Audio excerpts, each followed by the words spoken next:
So I have thought long and hard about doing this video, and I do not feel like I can or should be silent on this issue, especially with the nature of the other content on my channel. Last week, Sean Combs, also known as P. Diddy, was arrested on some pretty disgusting charges. He's currently being held. I heard over the weekend, I haven't verified this myself, that he was on suicide watch.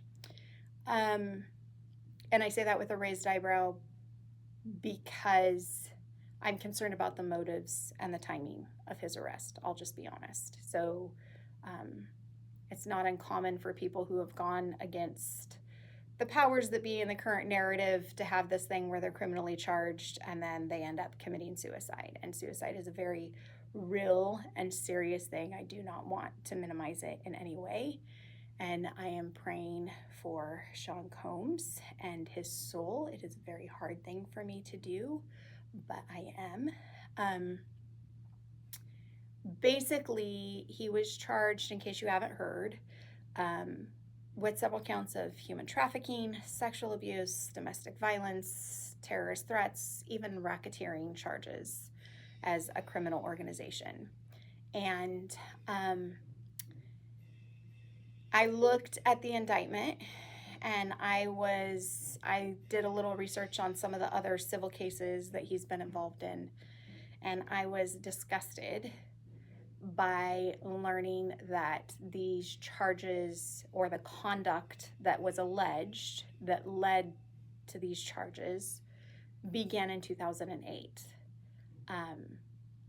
Not only that, even though he's being charged in a New York federal court, a significant number of the alleged acts occurred in the state of California. So I have a lot more that I could say, but the three things that I wanted to put out there about this case that have really, really been bothering me, besides just how horrible the alleged conduct was and my heart breaking for the victims of this abuse, is why New York? Why not California? Seriously, California.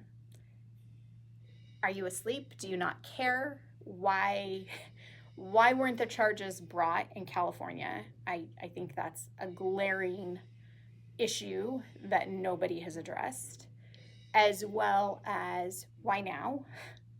2008, this is like a decade and a half later, more than that.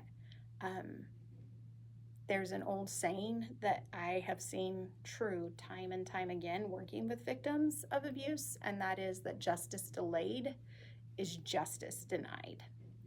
And waiting all of this time to bring these charges is a denial of justice. I can't help but think of all of the victims who might have been spared if he had been charged earlier.